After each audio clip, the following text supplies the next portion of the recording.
Growing up, there was a time when my sister realized she was too old for our childish games, that she'd rather sit inside and talk to the adults. It's my first clear memory of something changing forever. Because even on the occasions I could persuade her to play, I could never recreate the times when both our hearts were in it. I used to think the white puffy things that floated around in springtime were baby fairies before they grew their wings.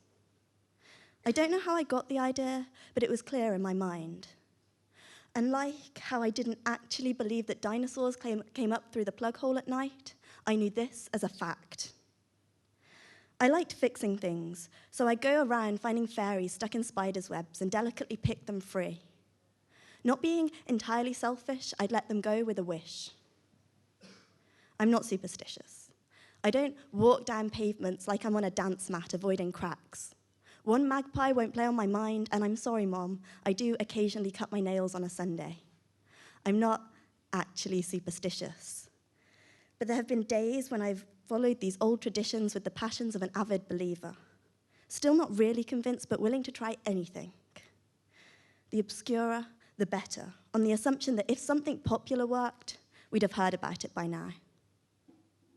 I've folded oceans of paper cranes, held my arms wide to catch falling leaves, and rescued armies of fairies for reasons that circle around reversing the fact that certain things will never go back to the way they used to be.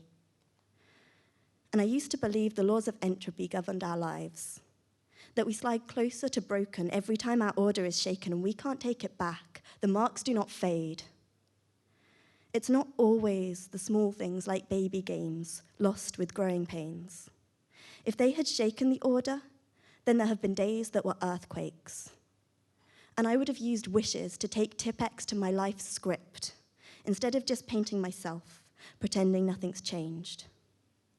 But I refuse to let entropy govern my life. I have learned not just to accept that there's no return, I celebrate. Life is not meant to be placed in a display case, preserved in one state. And even if the order shatters and breaks, I'll build from the shards, not a life made from fate, but one chosen by me. I still like to free fairies, just less selfishly.